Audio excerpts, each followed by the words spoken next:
Hey, what's up YouTube? It is K right here. I'm back with another good video for today. Live stream video, typical. I wanted to kind of say like my piece about this particular issue between how should I say? I wanted to talk about whatchamacallit. Um I wanted to talk about Jojo Diaz and Oscar De La Hoya situation on the Devin Haney fight. According to BFTB Instagram, he made a pretty good post that I re-edited to say, Oscar De La Hoya, we're watching you. And Oscar De La Hoya said this on August 26, 2021 at 8:37 p.m. on No Truth on Joseph Diaz Negotiating or Fighting Real Devin Haney, which is technically saying that Jojo Diaz is not gonna fight Devin Haney, which is more like saying another mandatory duck. Devin Haney is the most avoided fighter at 135. Old media does not want to agree with that. They obviously want to say Devin Haney is, your typical fighter that, can get any fight he wants, when clearly I can go on to BoxRec and I can easily show to you that Devin Haney does not have many fights in his weight class for him to fight, which we can look at the WBC rankings right here. Devin Haney will be shown right up here, top 15 in the WBC. Here we go. We have number one. Well, this is not the ring. That doesn't make any sense. Okay. Where's Devin Haney? Okay, so they say Teofimo Lopez is a blah blah blah franchise whatever bullshit champion. Right here, we got Devin Haney. But I'll just go from here to say Jojo Diaz, he's the mandatory to Devin Haney. But from 1 through 15, we have Vasil Lomachenko, we have Ryan Garcia. I don't know how the fuck he's number 2 in the WBC. Jorge Linares is number 3. Richard Comey is number 4. Ivan Mendy is number 5. Zaur Abdulwalev is number 6. Luke Campbell is number 7. Emmanuel Tago is number 8. Javier Fortuna is number 9. Masayoshi Nakatani is number 10. George Cambosos Jr. is number 11. And Isaac Cruz Gonzalez is number 12. And Michel Rivera is number 13. And Patera is 14. And I believe this is Francisco Vargas, if I'm not mistaken. He's at number 15. I guess Jojo Diaz, he actually dropped out of the rankings as of this month. So if he's not going to fight Devin Haney, then like who else is left? Honestly, Luke Campbell announced his retirement, so that's not much of a fight to fight. I know Richard Comey has called out Devin Haney on countless occasions. That might be a good fight to see. I personally like to see that. That would be a really good fight for Devin Haney, personally, in my honest opinion. But if Devin Haney cannot get that fight with a Richard Comey, which I kind of feel like Richard Comey, he would not want to take a risk in fighting Devin Haney. But, I mean, he's at the end of his career, so he might as well just take all the risk now. So that way he can have a good shot and, possibly defeating Devin Haney, which I don't see that happening. But styles make fights. We can find out inside the ring. Emmanuel Tago is a decent opponent as well. He's actually ranked number 10. I guess he got bumped up to 10 by the WBC. But I guess according to this site, he is number 8. I really don't care, honestly. Like, the only fights that I could really see Devin Haney trying to get a mandatory title defense, which he's actually long overdue for one, because over the past year and a half, Devin Haney hasn't been able to get any mandatory to fight him. He actually has to beg through the WBC just to get a fucking fight. But I think my good 3 opponents that Devin Haney should be fighting, or he should at least get, try to stay busy with. I try to take a risk with fighting Isaac Cruz Gonzalez. That would be a good fight. Or fight Michel Rivera. That would be an amazing fight. or maybe fight Emmanuel Tago or Ivan Mendy. Honestly, I really don't know. I think, oh yeah, Richard Comey. I'm sorry. So number one would be Richard Comey. That would be a good veteran type fight. Number two would be Isaac Cruz Gonzalez, which he'll probably be next in line to challenge for Teofimo Lopez's belts because George Kambosos Jr. is pretty much like number one in the IBF. So Isaac Cruz Gonzalez will be the next person in line if Kambosos Jr. wins or loses. And then we have Michelle Rivera. I think that's a really good high class, type of fight. I think Michelle Rivera can give Devin Haney a lot of problems stylistically, especially from the outside, off to the inside. Michelle Rivera, he's a really fast fighter, really fast with his hands, and he just has a lot of good tools inside the toolbox to make things uncomfortable in a fight. But I think if you give, Devin Haney that upper edge advantage to use his jab on you and make you feel uncomfortable off your back foot and using high class angles and reflexive, motions to make himself feel more comfortable to win, then I could definitely see Devin Haney winning, especially in a unanimous decision or possibly in a split decision, because Michelle Rivera is a pure boxer puncher. Has lots of power. He could easily, make your day horrible by hitting you at the right spot and breaking you down. Has good footwork. His footwork is amazing. Has amazing reflexes when it comes to defense. Very slick, very fast. He's just that type of guy where he has a very hyperactive style that makes a fight go longer than expected. That's how I would personally view him, but he's a really good fighter, and I think that would be a really good test for Devin Haney. But I guess if we want to see a real veteran in there, I would definitely go with a guy like Richard Comey, because Richard Comey is a veteran, and he has power, and I'm sure he would not be afraid to give Devin Haney a test and a run for his money. The only issue that we really have is, the Top Rank and the zone situation, which, Devin Haney's no longer with the zone, so I shouldn't even need to say that. He is currently a free agent, so from here on out, any fight that he makes, he would probably have to pay out of pocket, just to get a fight. But I don't think it works that way because he's a promoter himself, so he's not really paying for the fight. It's more like other promotional businesses are paying for that fight as well. So he could fight on Top Rank, and then guess what? ESPN is going to give Devin Haney all the back-end money, and guess what? The fight will just be promoted through Devin Haney Promotions and Top Rank Promotions. So, I think honestly the best way to go for Devin Haney is that he should fight Richard Comey if Joseph Diaz is going to duck him, and probably make history for Devin Haney to have 4 mandatories in a row that have ducked him to not fight him for a world championship opportunity. It's very disrespectful and it's very evil, especially to Devin Haney's branding, because Devin Haney, he worked extremely hard to get to that level. And now, even at the highest, level, he's not even able to get a single fight. It's like, can you name one other fighter in boxing history that has gone through that?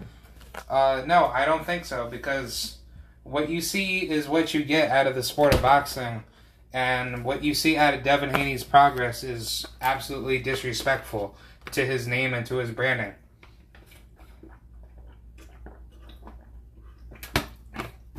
Yeah, sorry about that. But I wanted to say a couple last more things about this situation with Jojo Diaz and Oscar De La Fishnet. I think Oscar De La Hoya is a piece of shit promoter. I only say that because he does not keep his words consistent, and he is a horrid liar.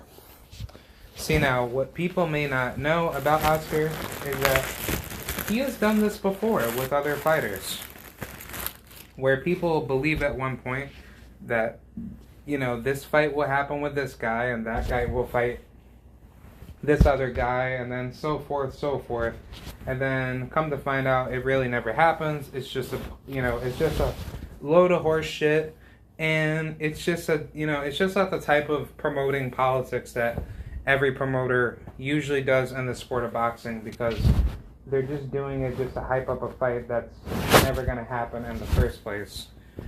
And my only issue is that if promoter politics is what's going to hold all these fights from happening in the sport of boxing, then what does that tell you about a guy like Devin Haney, who is in that position now, that is trying to fight the best, and yet he still can't get his just due in trying to get a big fight? Honestly, if Devin Haney is the pure example of what boxing should be, you should be your own boss. You should have your own say in how much money you want to get paid. And there should be no middleman taking a cut out of what you want to work hard for. That should be the rule of thumb in any form of business. It should be you controlling your own funds and resources of how you decide things should go for your own financial liberty. And what Devin Haney has done over the past couple of years, ever since he started his pro career, he has done a fantastic job promoting himself. But most importantly, his father has done a really good job as well too. And I give a lot of credit to Bill Haney. Bill Haney is probably one of the best, he's one of the best self-made promoters in the game right now, because he's doing everything right for his son, but it's not even costing him anything. You don't need to put a lot of money down for a fighter. Shit. I know this one kid that I went to high school with, shout out to him, but Jesse Porter. He is a wrestler, but I believe he's trying to compete for the U.S. Olympic wrestling team. I think he lost in his trials, but he got his name popping, simply through social media. And Devin Haney said, the reason why I'm talked about is because of the internet. The internet is what made me into Devin Haney, because I was, getting so much exposure at the Floyd Mayweather gym, sparring other people, and then I guess his skills got up to a level where everybody's like, yo, this kid, he's really good. He's knocking people out in his pro fights down in Mexico, and, you could see bit by bit that Devin Haney, he's improving as a fighter. And what I love about Devin Haney is that Devin Haney, he does not duck any smoke. Devin Haney is willing to go in there and show you why he is, the best of the best. And as much as people want to say Devin Haney, he ain't that good, there's other fighters out there that could defeat him. My only response to that is that fuck him. You know what I'm saying? Fuck him. Because if those guys really want Devin Haney, they would have been called his ass out a long time ago. And in retrospect, we would have seen Devin Haney take L's early in his career.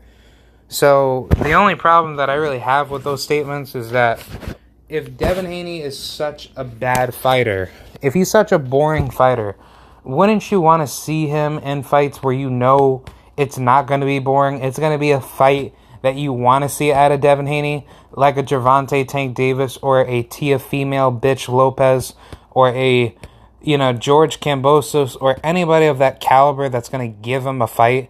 Wouldn't you want to see him in a fight like that? I would like to see him in a fight like that. Because why? Because he's Devin Haney. He is the Floyd Mayweather protege, right? He's going to be that next shadow building himself up as that fighter to be the next big star. And guess what? He already is. He's only 22 years old. People say that, oh, your prime starts at 26. I disagree with that.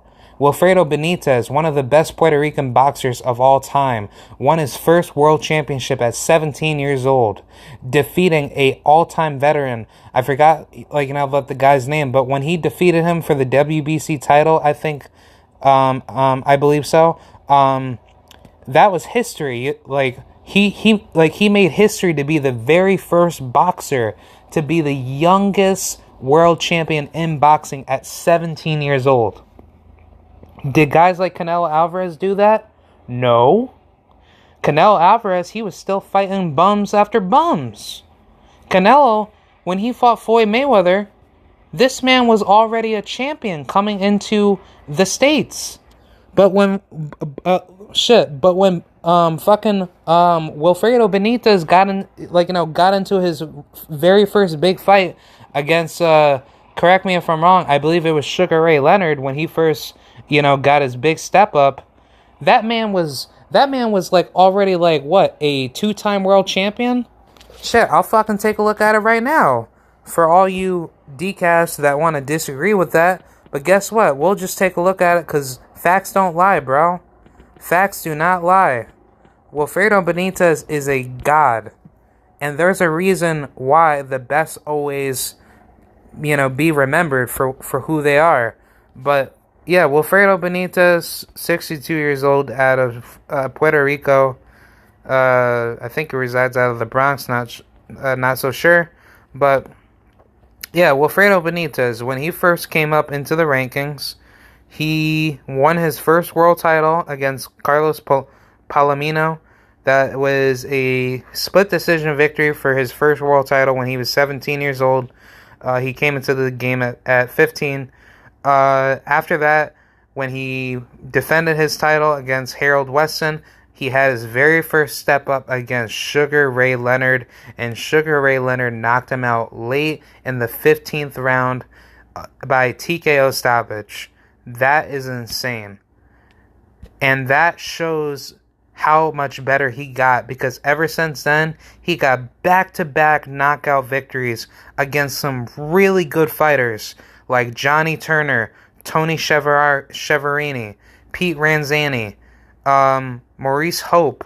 He got another world title there. Good, good for him. All these guys, these are the type of fights that everybody wants to see in big, tough, decisive fights. And the more big fights or the more tough fights that you get, the better you become. And look at this. He's gotten some big-ass wins. He defeated Roberto Duran, the best version of Duran at that time, by a unanimous decision. He outboxed the shit out of him. And then he went on to face Tommy the Hitman Hearns after defeating Duran? You gotta be kidding me. But still, this man is still a all-time great for Puerto Rican history because we all know who he is now. Mustafasa Hamsho, that was a good fight. Stacy McSwain, that was a decent fight. I think that was after he lost to Hamsho, and then he's trying to get back into the, get back into the swing of things. Davey Moore, he was a good fucking fighter. Yeah, Davey Moore, he was good. But he knocked him out in 2 rounds. I think it was obviously through his, decline, because when he obviously came into, bigger fights, this is when, his competition eventually got the best of him. But yeah, all the other fights that he has done good in, he's got some good, decent wins, you know what I'm saying?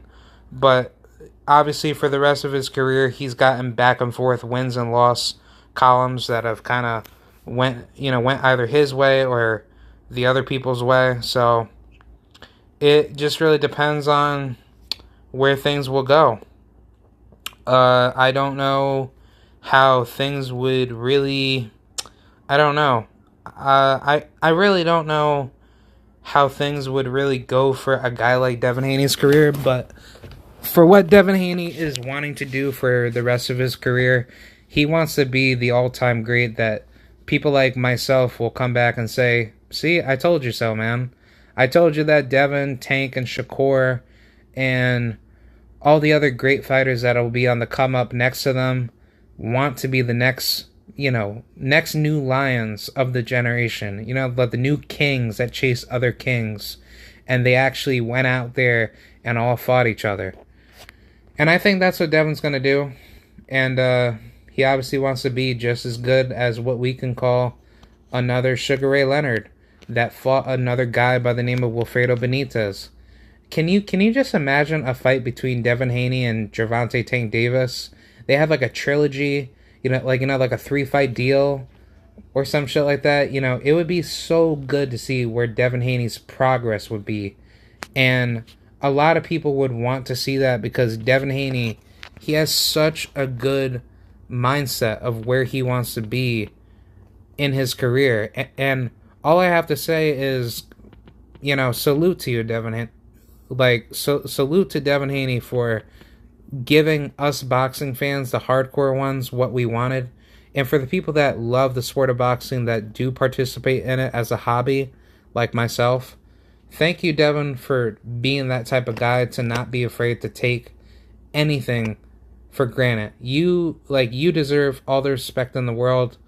Well over Teofimo Lopez and bitch-ass Joseph Diaz and Vasil, cheating scumbag Lomachenko. Devin Haney is number one in the world. And I respect everything out of what he's doing because he is definitely striving to be great. See, now, my last couple words I know I'm going to say before I sign off is that I do believe Devin Haney needs to move up to 140 because nobody else in the top 50 would want to fight him. The only people that I think that would definitely want to fight him would be a guy like Michel Rivera, Nestor Bravo, William Zepeda. I actually wouldn't mind that fight. At least just get a fight. If Devin could just voluntarily defend his title against anybody that's willing to fight him, I'm perfectly fine with that because at least that way he's able to kind of wait out 135. Which, I mean, if he can't make it anymore, then I'm sorry. You got to move up to 140.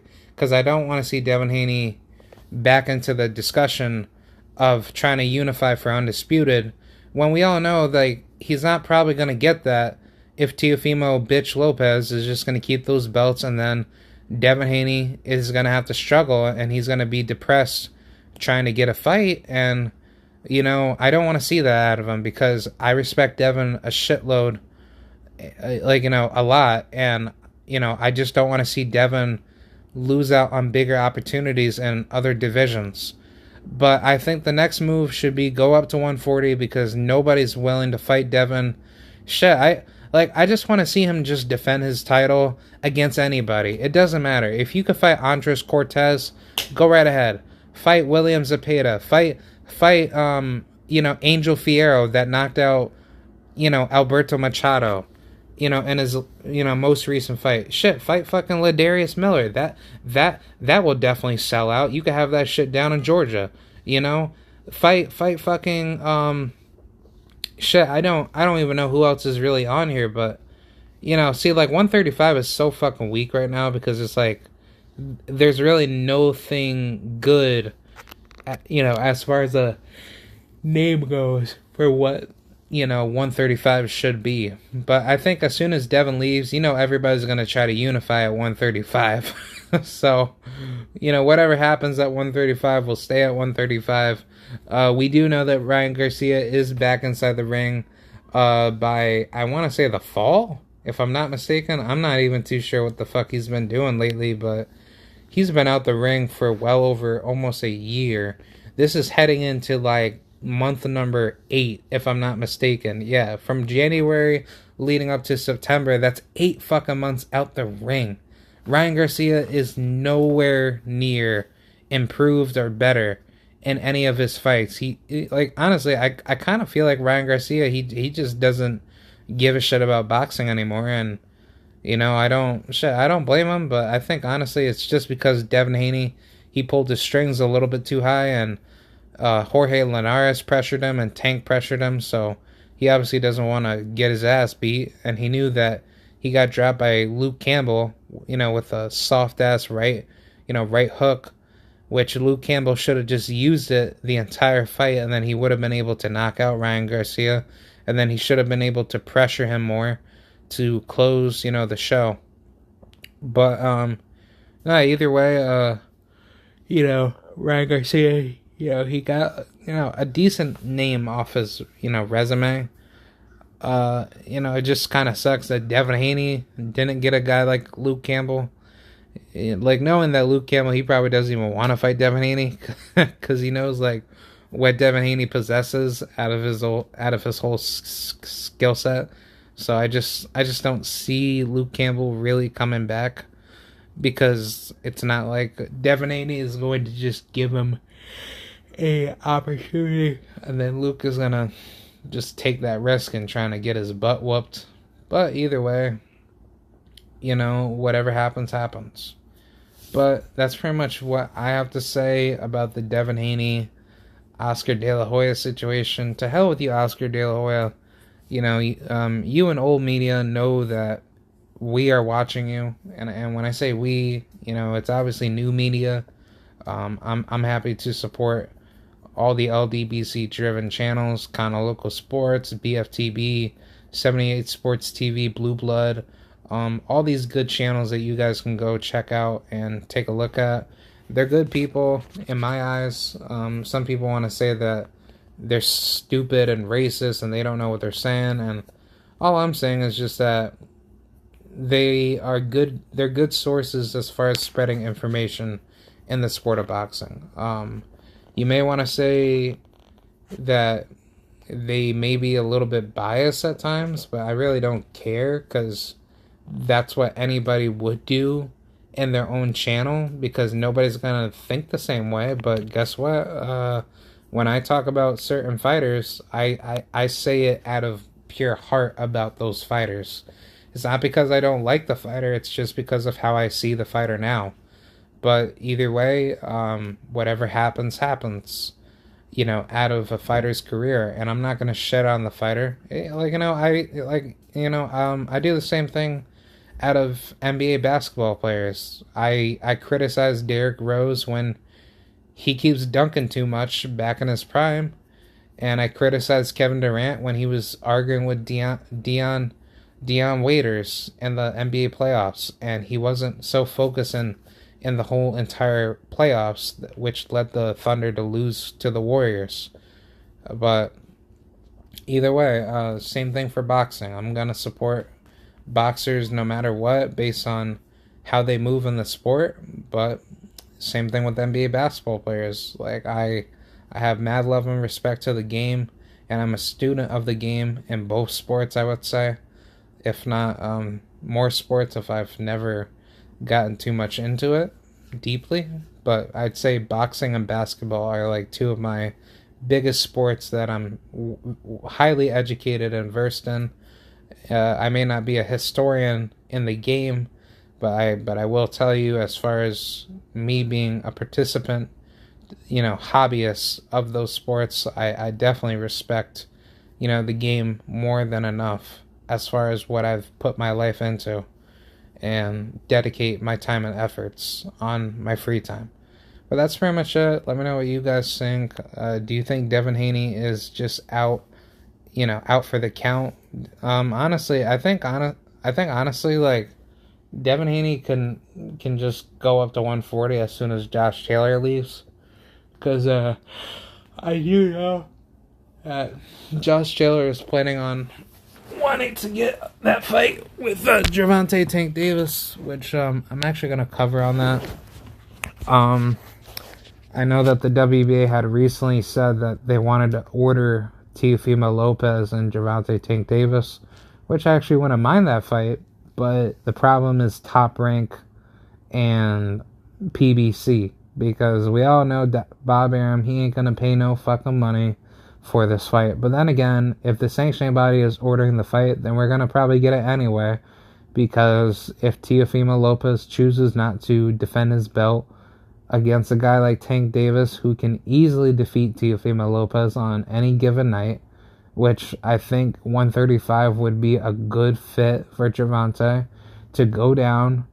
Which, I mean, this is really disrespectful, but if Gervonta beats Teofimo Lopez, then what does that mean for Devin Haney? Does Devin Haney come in and say to Tank after he beats Teo, alright, now come fucking fight me. You have everything that I want, so let's go, so let's go and get it. Gervonta, he's just basically gonna conquer 135, which I think, honestly, Gervonta, he, if you start him from 135 and up, he beats everybody in most of those, weight classes. Because it's like, he's so good from a stylistic angle point, where you can't just predict anything out of him. he's the unpredictable southpaw mastermind juggernaut, because that's what Tank is. He's like a LeBron James, just in a smaller body, and he's just knocking every motherfucker out. And I say that out of pure, respectful, content. But I think Gervonta, he knows what his capabilities are, and he does everything right to keep his abilities, nice and sharp. And I think the more he focuses on that, makes him into a more dangerous fighter. So I think what is next for Gervonta is that if the WBA is going to order Josh Taylor and Teofimo Lopez to have him fight Gervonta, or if they're going to order those fights for Tank, I think that is a great option, because we just heard that Gervonta wants to fight Keith Thurman. I mean, he has so many options, but I think there's too much food on his plate that he has to worry about. And I think like he needs to eat the cheeseburgers, and he needs to eat the the steak and ribs before he goes after the cakes and ice creams of his dessert menu. So I think what Tank needs to do, he needs to go after them dogs at 140. If he could fight Josh Taylor for undisputed, that would be a big fight. I would like to have that probably in America at Las Vegas. But if Josh Taylor, if he's the undisputed world champion and he wants Tank to fight him in, let's just say, Scotland or England, Gervonta needs to knock his ass out, which I think Tank will. I highly believe Gervonta will do that, because I'm a southpaw. Josh Taylor and Tank, they are southpaws, but we already know the story of southpaws. When southpaws fight each other, whoever has the better upper hand advantage as a southpaw wins. And that's how southpaws fight. Southpaws fight, from a more technical angle. But when you know that southpaw is outclassing the other southpaw, then it'll just show that the southpaw style is based off of technical roots of the skill of a person's jab and the methodology of timing, offensive and defensive, methods of protecting, yourself in a fight easier. And it's more of a mid-tier pace type of fight. You don't need to go all the way through with your jab. You just need to find the right timing to land the jab, and then you can make yourself a better fighter. Also work the body as well, because that's what southpaws are good at. They're good at using their right hands, more as an indicator to offset you, and then the left hand is used more as a, it's more used as a defender to protect your hands from getting dropped, or you getting dropped down, in the sense of someone trying to hurt you versus someone who's not. But yeah, that's pretty much what I have to say. Huge shout out to Devin Haney. He is a beast. Please go check out Mr. Devin the Dream Haney. And yeah, this is K-Rad. I'm signing out. Thank you. Bye.